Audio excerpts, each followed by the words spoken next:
Everybody's talking at me. CRN Digital Talk Radio, the original Talkback with Chuck Wilder and Paul Stern up there near the Hollywood Hills at the network, as we are live across America on this radio station or cable system and around the world at crntalk.com. So many ways to get us. Tomorrow's guest, John Wandishin, Vice President Marketing for Brother International Corporation, going to look at the 6th Annual Small Business Survey. Michael Massey, founder of the blog The Daily Rant. He is a former chairman of the National Leadership Network of Black Conservatives, Project 21, looking at his latest, including Obamacare, crutch for the irresponsible. And Dan Cadman, senior fellow at the Center for Immigration Studies, retired INS ICE official. His latest articles, including the House Judiciary Committee moves several immigration bills forward. Hey, right now, let's go to Jonathan W. Emord, attorney who practices constitutional and administrative law before the federal courts and agencies. He has defeated the FDA in federal court a remarkable 8 times. 7 on the First Amendment grounds. He is the author of the Amazon bestsellers, The Rise of Tyranny and Global Censorship of Health Information. His latest book is Restorer of the Republic. He is also the author, also American Justice columnist, I got it now, for USA Today magazine. And he writes for newswithviews.com. Jonathan Emord, welcome back. How are you, sir? Just fine. How are you doing, Chuck?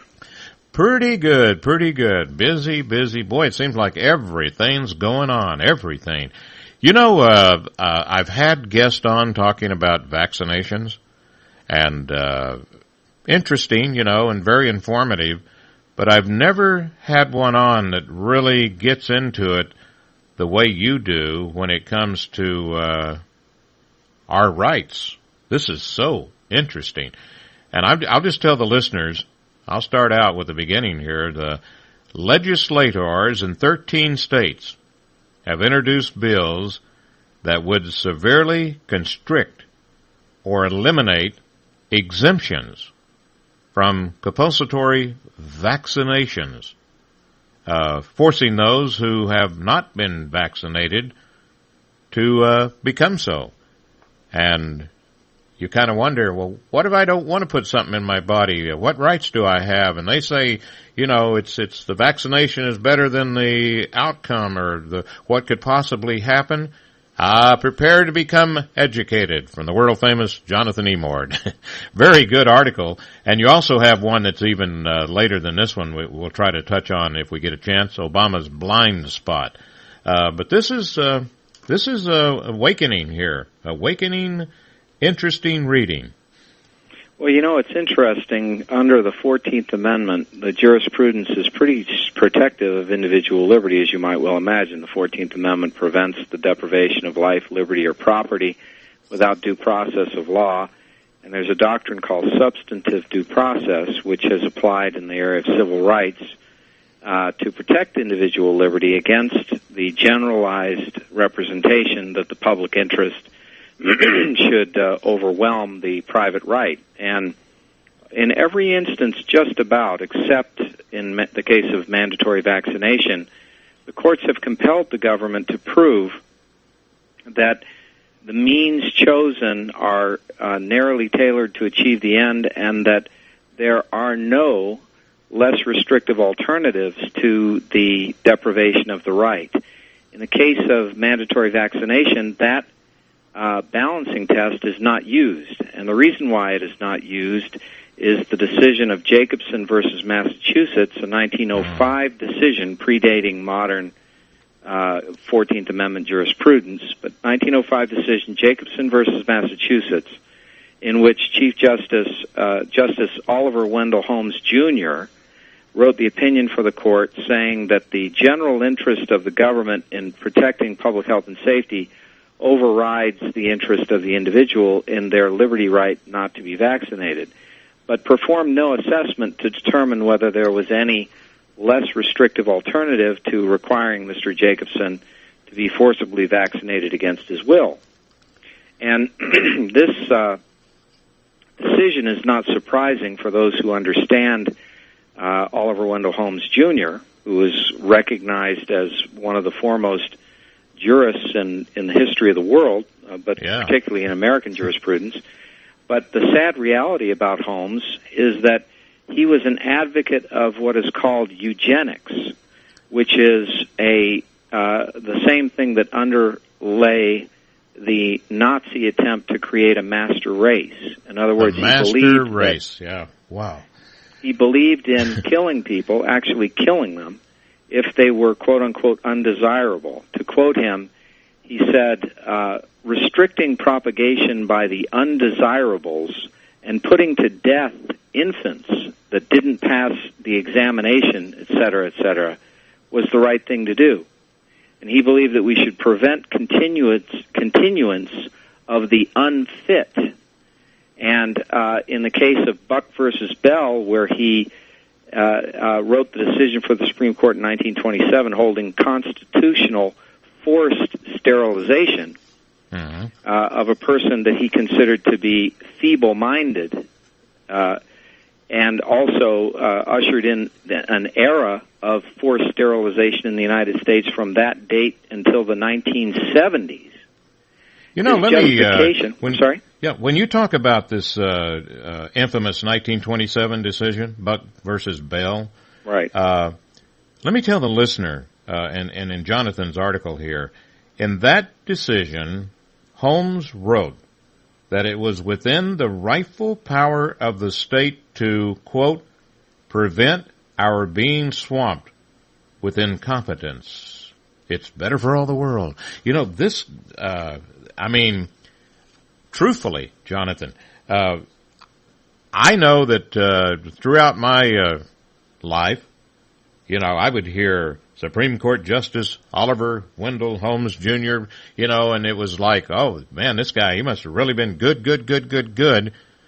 And this article woke me up, okay? I didn't realize. I mean, this guy, I'm looking for the exact quote you have here. It's not, you know, here it is.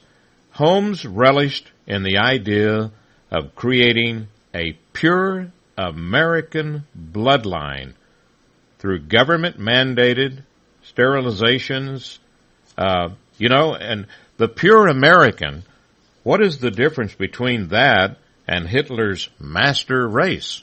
There is nothing, and it's based on a gross fallacy, the notion that somehow your genes determine your proclivities in life, your predisposition. So he thought, Holmes held to the view that if a person was a quote-unquote imbecile, by which he meant someone who was less than intellectually savvy as he would like it, or was mentally challenged or physically challenged, or had committed crimes or had been engaged in immoral conduct, that those characteristics would pass from one generation to the next. Wholly fallacious view. There's no foundation for that view. And that the only way to stop it and to create a, quote, pure American race was to kill those or force them to be sterilized who were in this class. So he was very much an elitist who viewed the country as divided among the those who were feeble-minded or, quote, undesirable, and those who were intelligent in his view and, quote-unquote, desirable. So he thought it appropriate for him, as a justice of the Supreme Court, to allow Carrie Buck, who was a 16-year-old girl who had been impregnated, and that was statutory rape, to blame the stigma of what happened to her was placed upon her, not upon the person who committed the act, and she was taken out of society and put in a home in Virginia for the feeble-minded. And then Virginia passed a law, a eugenics law, which Holmes endorsed, that allowed for the government at its whim, essentially, to determine who was undesirable or unfit or feeble-minded and force them to be sterilized. So what happened in the case of Carrie Buck, they determined that she was unfit. They decided that because she was unfit, her child, who she gave birth to, was also unfit, even though that child was an honor student in grade school, and that her mother was unfit because her mother was a prostitute. And so they deemed that to stop this bloodline, to stop them from existing, that they could sterilize them all. So when Holmes ruled that Buck could be forcibly sterilized because she was undesirable, he opened the door for mandatory sterilization that continued in the United States from the date of that decision in the 1920s all the way until the 1970s. Over 1,800 people in this country were forcibly sterilized after that decision. And this is what he wrote. He said, as you pointed out, that it is the rightful power of the state to prevent our being swamped with incompetence. It is better for all the world if instead of waiting to execute degenerate offspring for crime or to let them starve for their imbecility, society can prevent those who are manifestly unfit from continuing their kind, meaning that we could either kill them or we could sterilize them. In his view, that was just. Indeed, he called for, he said, and remember, this is a form of National Socialism, and he recognized that, and he endorsed it. He said he had contempt for, quote, socialism's not prepared to kill everyone below standard, unquote. And, you know, and if you think, boy, you're way off subject here, you know, this has nothing to do with getting a vaccination. Yeah, because when you start talking about, as you mentioned here, his view and the science of eugenics, the purification of the race, were far more important to protect and advance than the individual's right to liberty. You know, it's like Benjamin Franklin, you know, those who give up essential liberty to obtain a little temporary safety deserve neither liberty nor safety. You always Let me have explain why it is that when we accept compulsory vaccination as a standard, why that threatens all of our liberty, not just those who are refusing to be vaccinated. In the first instance, by refusing to apply the 14th Amendment in the way in which it is applied to all other rights violations in the health context, in the case of mandatory sterilization or mandatory vaccination, what happens is the individual is not allowed any option, any less restrictive option, to being incarcerated, strapped down, and forcibly injected with vaccine or sterilized. Now, that is a huge deprivation of personal autonomy and liberty. But let me explain why it doesn't apply just to those who refuse to be vaccinated or refuse to be sterilized, who are deemed unfit. It applies to everybody because the state, at its whim, can define any public interest in health. So, for example, what is to stop the state from saying that everyone should be genetically tested to determine whether they have a heritable disease such that, say, we know, or the conventional wisdom is that certain diseases like breast cancer. Right. And hang on for just a second, because you just said breast cancer. Oh, yeah, I've got a whole list here. It is unbelievable. Got to take a break, Jonathan, and then look at what they would be doing back then from 1920 to 1970 just for, like, gay marriage, transgender. Wow. All right, Jonathan W. Emord. We're discussing the National Socialist roots of compulsory vaccination. It's emord.com, EMORD.com. Be back.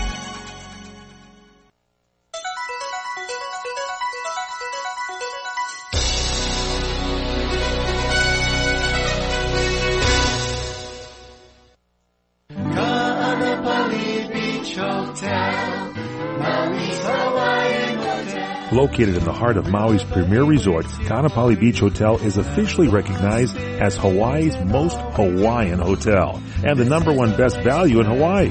With a range of accommodations and affordable dining options, this is the ideal setting to turn Hawaiian dreams into lifelong memories. Live Hawaiian entertainment every evening, free year-round children's programs, weekly arts and crafts fairs, welcome breakfast, and departure kukui lei ceremonies add to the value. Swim in the whale-shaped pool. Indulge in the fabulous spa and hotel salon.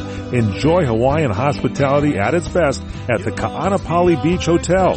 Call 800-262-8450 or go to kbhmaui.com. That's kbhmaui.com. Aloha. Ka'anapali Beach Hotel, Maui's Hawaiian Hotel. Hi, I'm Joan London, and if you're worried about your parent or a loved one living alone like I was, and you want reliable senior care information, then call A Place for Mom, the nation's largest senior living referral service. You'll get free information on assisted living, Alzheimer's care, nursing homes, even important financial information. They had obviously researched every place, not just given me names. Really? They found me a place for what she could afford, and it was magnificent. We're now very confident that she's safe, and they just helped every step of the way, and I can't thank them enough. So if you're struggling to find reliable senior living information, call A Place for Mom. This is a free service, and you can trust them to help you. If you're struggling to find reliable senior living information for your mom or dad, then call or go online to get the free help you need during this turbulent time. Call now, 800-471-5173, 800-471-5173. If you make the decision to buy the home, then you're faced with what's next. What do we do? We started at Realtor.com. Realtor.com gave us a lot more current information. Listings are pulled directly from the MLS every 15 minutes. Once you've gone through all of that, the Realtor makes it happen. We worked with the Realtor that really knew the area. And he knew the market. When you have someone who has the expertise, it makes it so much easier. Realtor.com and Realtors. Together, we make home happen. Realtors are members of the National Association of Realtors. Here on CRN, we'd like to keep you updated on what's happening in wine throughout the state of California. Napa, Sonoma, the Pacific Coast has great regions like the Central Coast area, Paso Robles, Santa Barbara, Temecula. Join our very own Larry Van Alst as he takes a look at what's cooking on wine, the Sonoma Report. It comes your way Wednesday evenings at 6 p.m. right here on CRN. Winemakers, superstars, wine growers, and more. With Larry Van Alst, what's cooking on wine, the Sonoma Report. Everybody's talking at me. My guest, attorney Jonathan W. Emord, and just for the break, talking about all of these different diseases, I guess, or fictions, or whatever you might have. Got to get rid of them. Got to have the pure American bloodline. And for those of you who are saying, well, Chuck, of forced sterilization, forced vaccination springs from the notion that the public interest ought to be able to trump individual rights, and that there ought to not to be consideration to less restrictive alternatives, such as, in the case of vaccination, a person could remove their child from the public school and keep them home during the period of outbreak or contagion. They could wear masks, they could wear gloves, they could avoid interpersonal contact.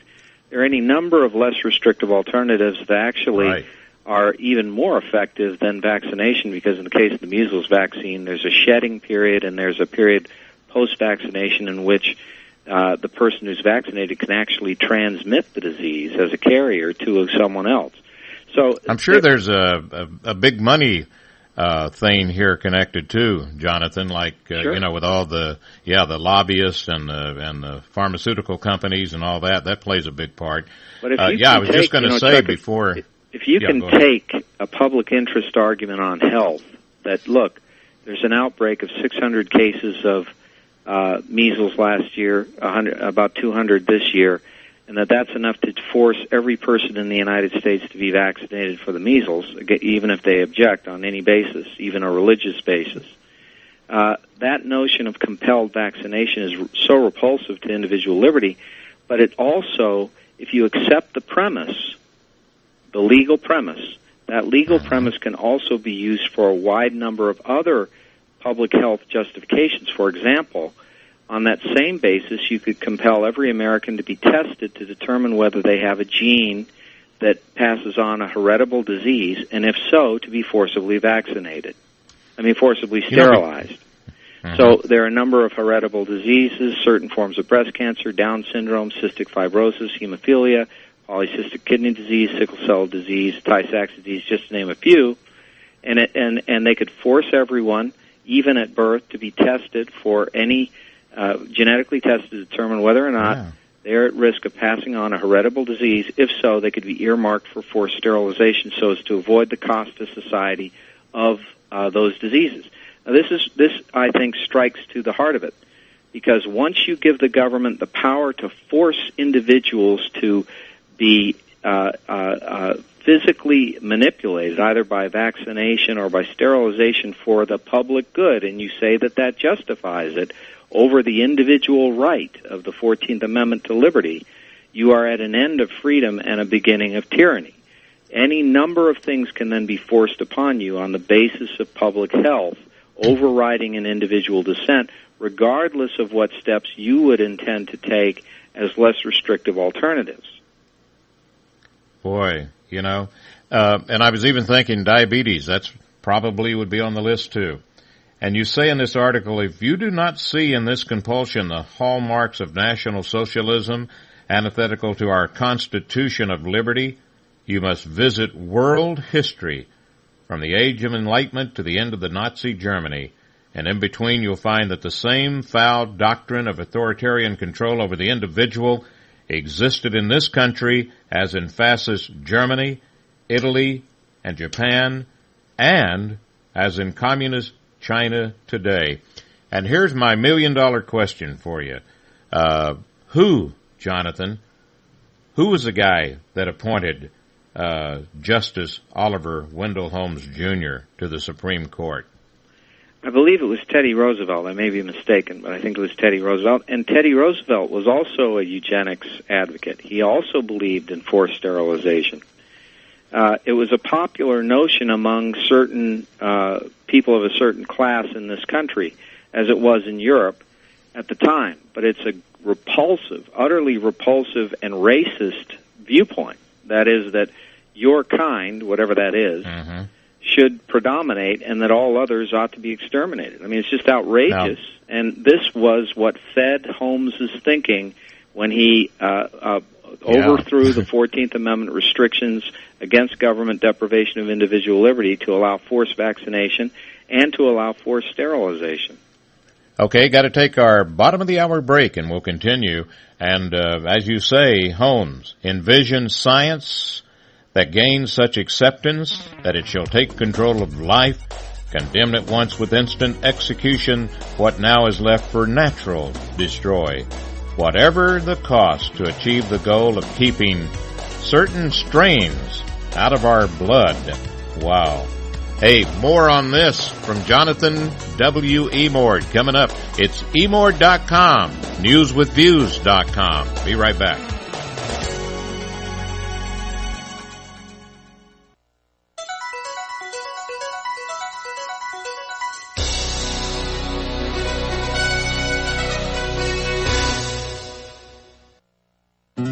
We are perfectionists.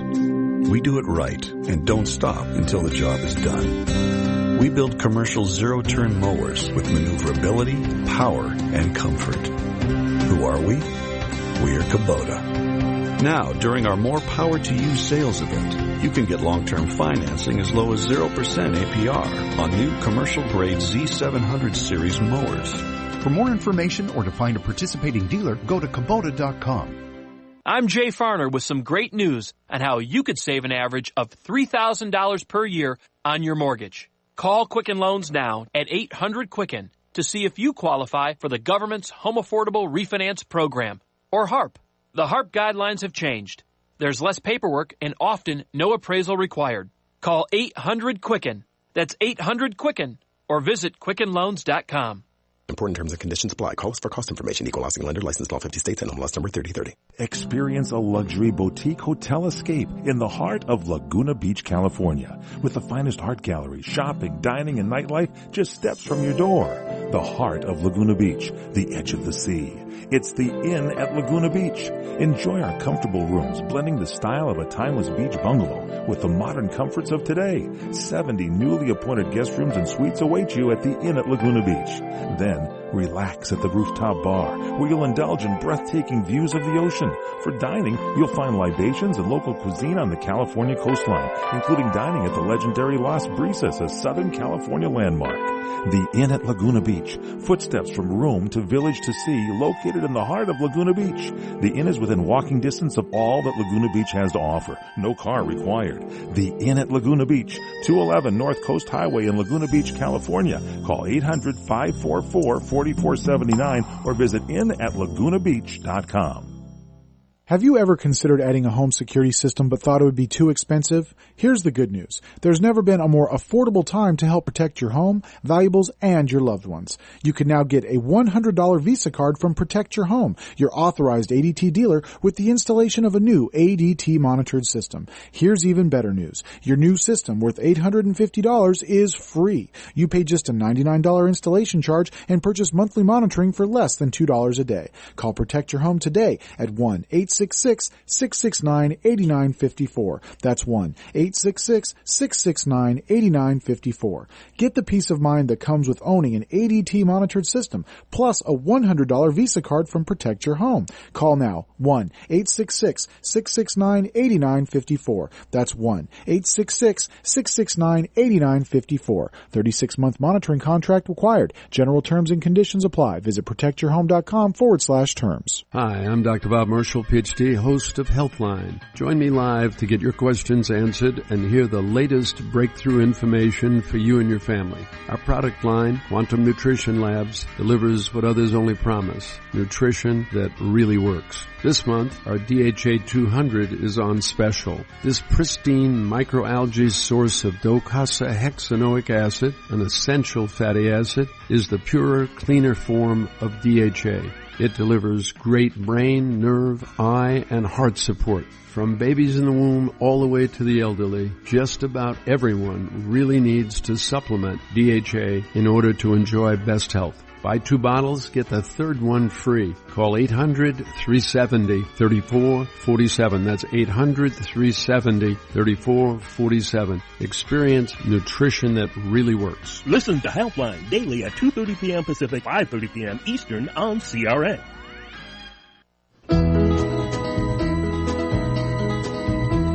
Everybody's talking at me.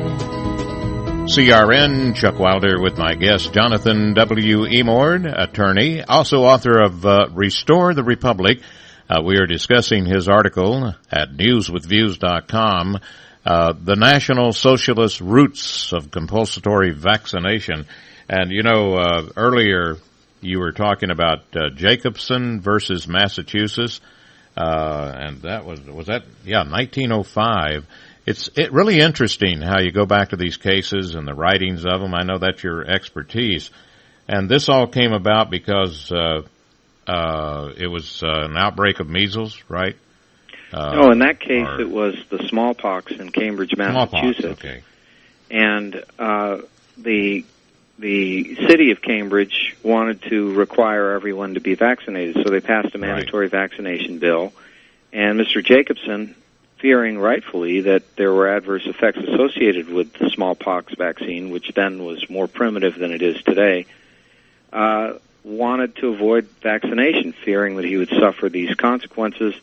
And Holmes decided that he had to be forcibly vaccinated because the interests of society trumped his individual interests, without regard to any less restrictive alternative at all, such as, you know, if Jacobson wanted to be a recluse and go into into nature and hide for the period of time during which the public was experiencing this smallpox epidemic, why not that? Why not allowing him volitionally to restrict his activities such that he wouldn't interact with anyone who might be a carrier? Those sorts of things, why not give him the right to go to another state if he didn't want to be vaccinated. Whatever, move. And as you... instead, the only option that Holmes gave him was to be tied down and vaccinated. Yeah, and as you mentioned earlier, in this article about, vaccinations are not 100% effective, and go the other way, because there are ways, and the main thing is the carrier. Control the carrier, and... Well, you look at the 13 states that are now have legislation pending in them that are trying to make compulsory vaccination the law in 13 states, and there are several others contemplating in the introduction of legislation. This is outrageous, and they're choosing a mallet, a dumb method of whacking people into compliance when all they need do is afford a regime that would allow people to dissent, but only if they observed careful measures to avoid becoming carriers.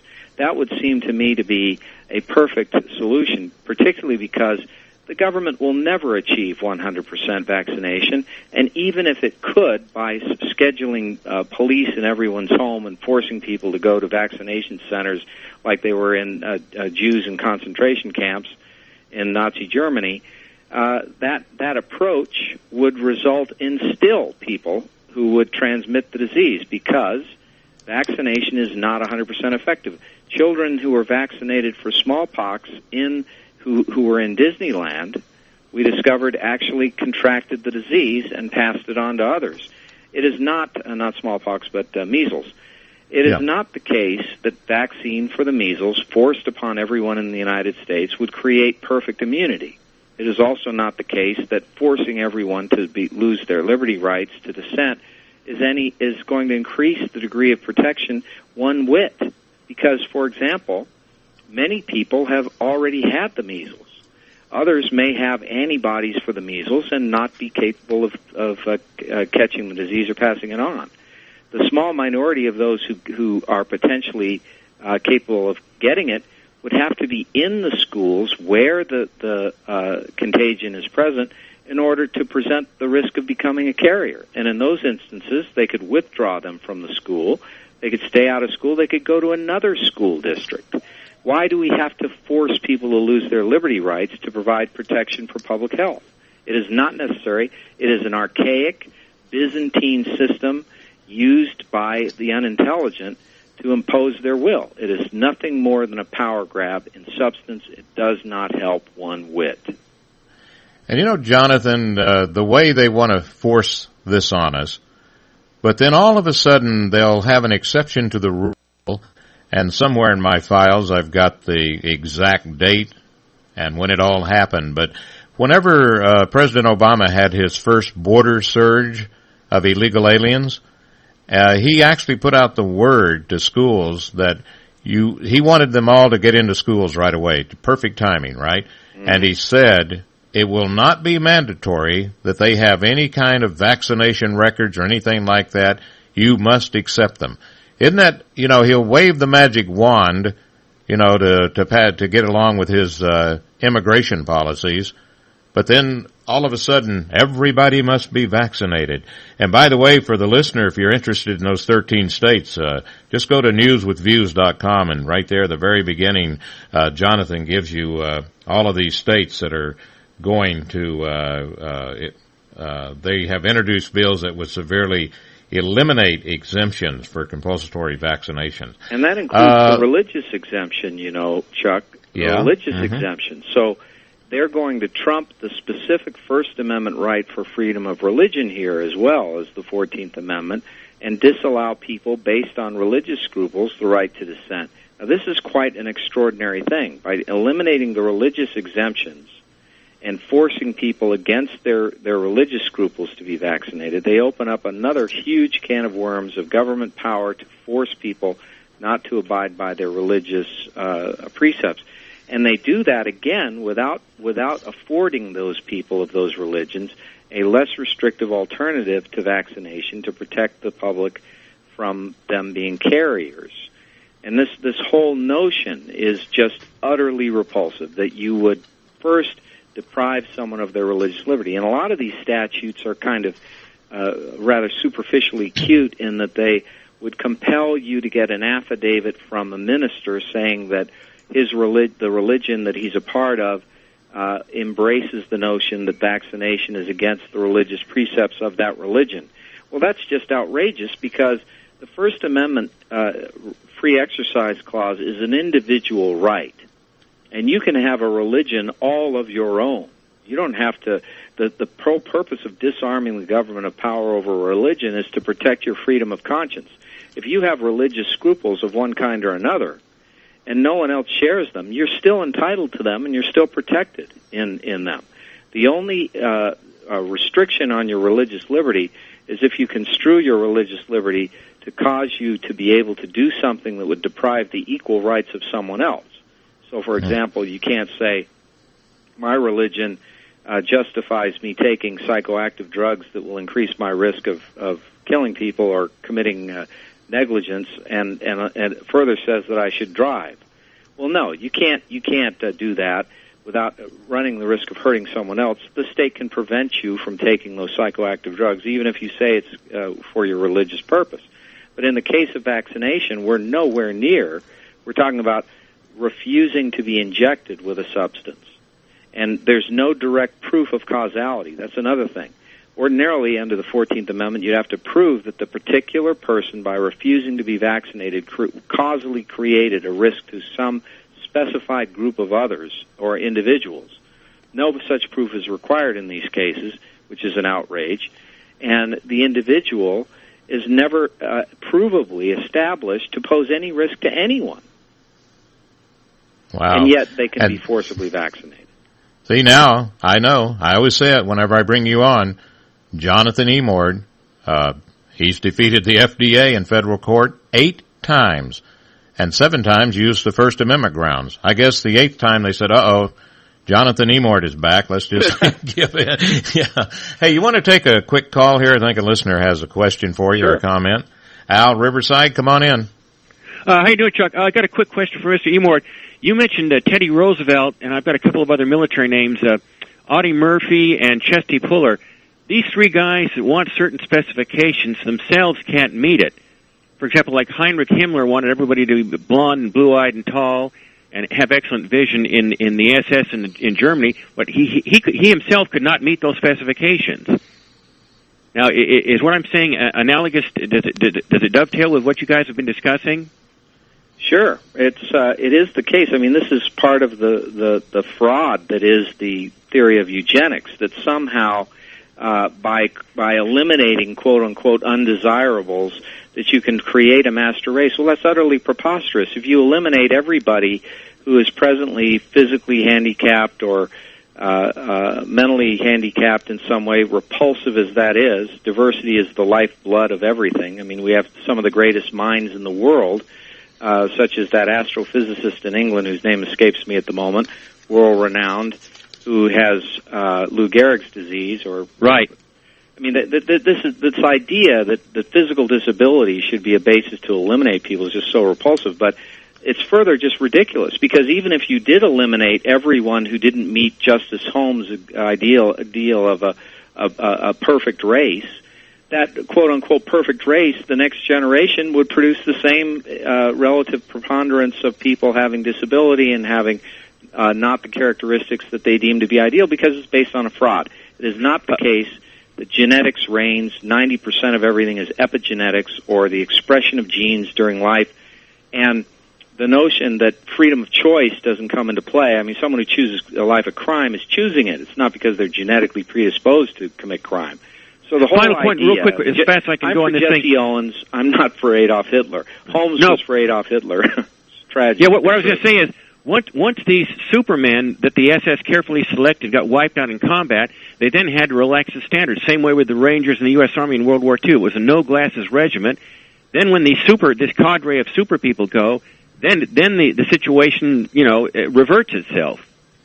Absolutely, and when you take, I love the Olympics, 1934, 38 Olympics, I can't remember, when Adolf Hitler is in the stands and Jesse Owens, who is Hitler's view of the most inferior race, an African American who's running and wins the race. That's a perfect example of the preposterous notion that somehow we can create a superior human, complex as we are, it is impossible. People are gifted with various talents and abilities.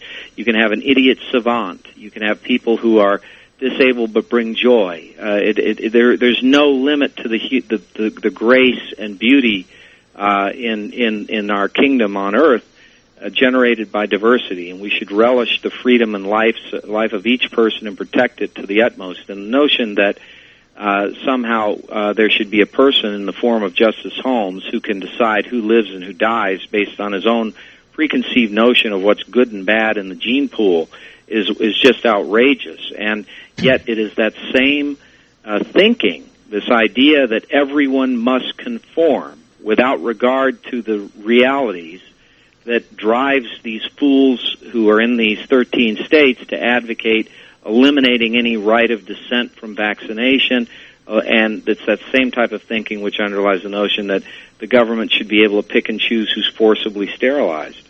In fact, even Hitler couldn't even meet his own criterion of being a blonde-haired, blue-eyed Aryan. That's right. I think Hitler had to wear high heels to make him look taller. Yeah. Listen, I have more, but you guys are better equipped to discuss this than me. Hey, Thanks thank very you, much, Al. Chuck. Thank you very much. Wouldn't it be amazing if Justice Holmes went through all this, Jonathan, and then someone says, I just noticed the guy's left-handed. Right. That might be one of the criteria. Right. Well, of course, someone could look at Justice Holmes and say, look, you're not physically fit. You can't lift this amount of barbells. You can't run a race at this speed. You don't have perfect vision. I mean, there are any number of things that if you want to have people dictating to others, we could wipe out, all of us, you, me, Justice Holmes, everybody, end up with a committee of one. I love myself. Look at our Commander-in-Chief. Yeah, look at our Commander-in-Chief, how qualified he is on military matters and terrorism and all that. I like this paragraph here, part of it, in your article. You say, in protecting the rights of all, we must especially protect the rights of the minority, because each of us will at some point be part of a minority standing against the will of a majority with political power. Something to think about. Wow.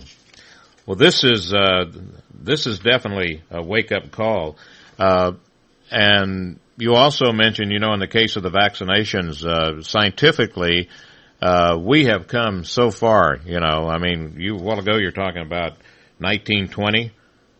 Here it is, 2015. That we've come a long, long ways. Well, these legislators in these 13 states contemplating taking away any right of dissent from vaccination really need to understand one very important thing.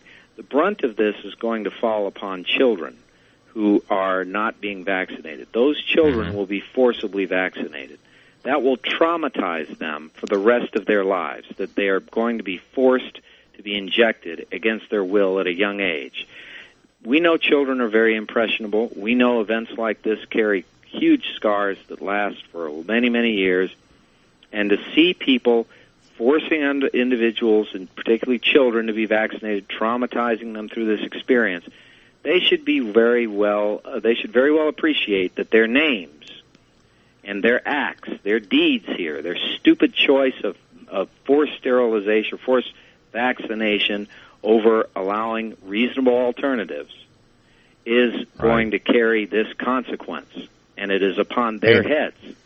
So they should really wake up to the reality that they're going to have police, they're going to have doctors working with police, taking children who refuse, screaming, kicking, forcing them down, and injecting them. Is that the scene that they want to see in these 13 states? Is that what they're going to be proud of and wear as a badge of honor and courage for the rest of their lives?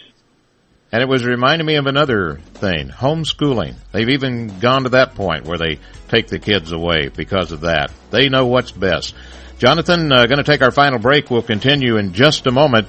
Jonathan W. Emord. You can read this excellent article at newswithviews.com. E-M-O-R-D. emord.com, newswithviews.com, and get a copy of the book, Restore the Republic.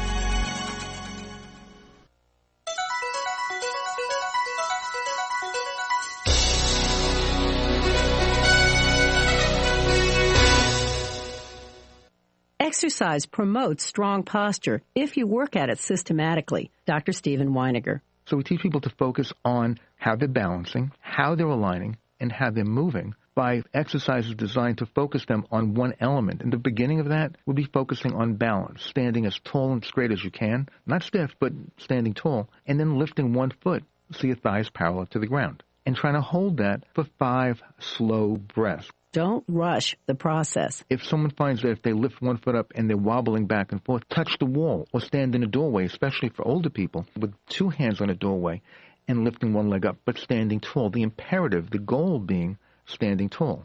Work on this until you don't have to touch the wall. This exercise and others retrains your muscles to promote strong posture. Dr. Weiniger's book is Stand Taller, Live Longer. Tomorrow, getting a posture assessment. That's Primetime Focus, brought to you by AARP. I'm Aileen Ellis. You order a glass of your favorite Cabernet, fresh asparagus, hollandaise on the side, a filet, medium rare. You unfurl your napkin with a flair, close your eyes, and prepare to listen. Ah, there it is. The sweet music you long to hear. The sizzle. The sizzle of a Ruth's Chris steak. The most magnificent corn-fed prime beef, broiled to perfection at 1800 degrees. Some call it a sizzle. We call it an anthem. As the waiter approaches, you think, is this one mine or that one? Ruth's Chris Steakhouse. Like Ruth always said, life's too short to eat anywhere else. Make a reservation online at ruthschris.com or by calling 800-544-0808. Trying to sell your old car? Instead, donate your vehicle to Heritage for the Blind. Pickup is free and your donation is tax deductible. Just call 1-800-785-9618. Heritage for the Blind accepts cars, vans, trucks, and boats, whether they run or not. Call right now and receive a free 3-day vacation voucher to over 50 locations. Call 1-800-785-9618. Donate your car today. That's 1-800-785-9618. Hi, this is Ron Sedgy, inviting you to join me for The Tonight Show of Radio every Saturday night, 9 to 11 Pacific Standard Time on CRN Digital Talk Radio. Now in our 24th year and well over 19,000 guests, The Ron Sedgy Show live originates from our Universal Radio studios. Celebrities from TV, music, movies, literature, politics, and show business, at one time or another, they all come to The Ron Sedgy Show. So why don't you? Everybody's talking at me. My guest, attorney Jonathan Emord, and author of Restore of the Republic. And if they want to get a copy of the book there, Jonathan, where's the best place to go? Amazon.com. All right.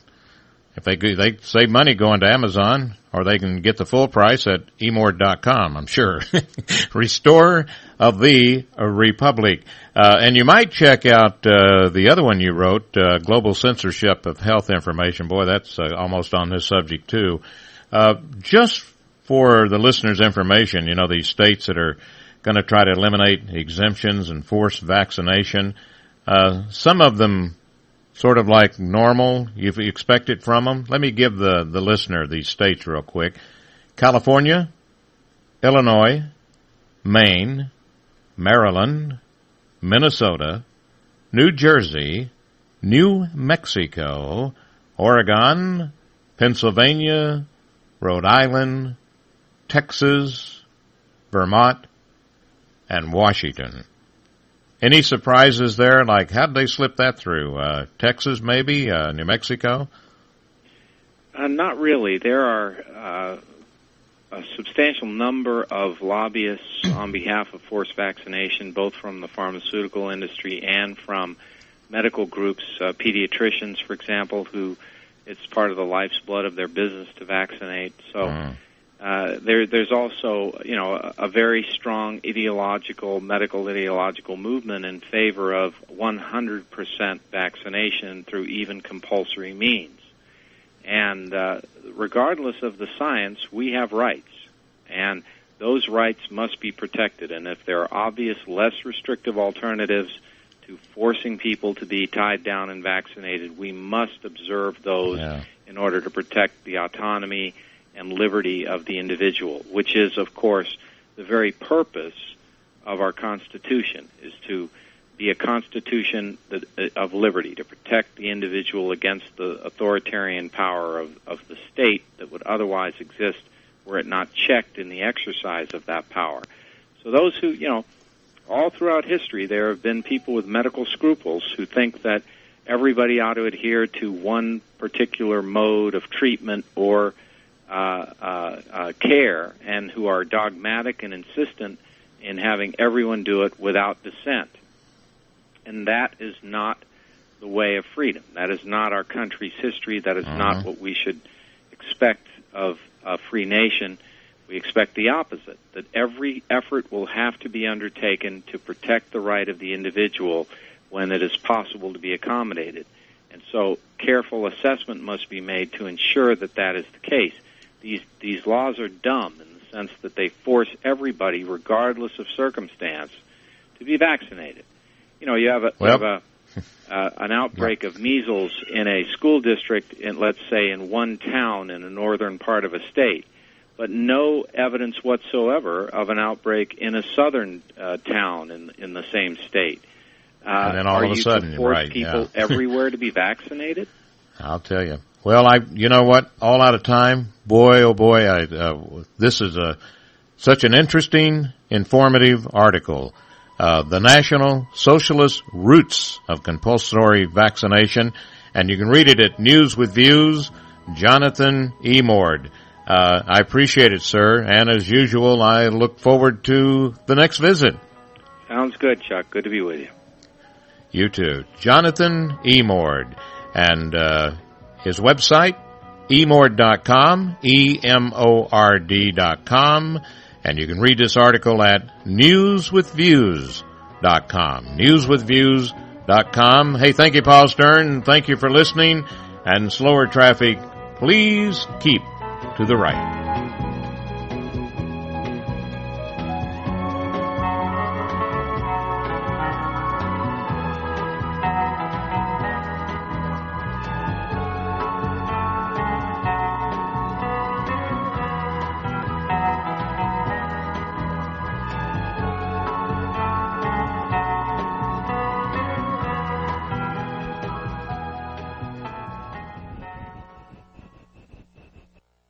CRN Digital Talk Radio prides itself on being the station of every situation. And you can listen to us on nearly any platform and device.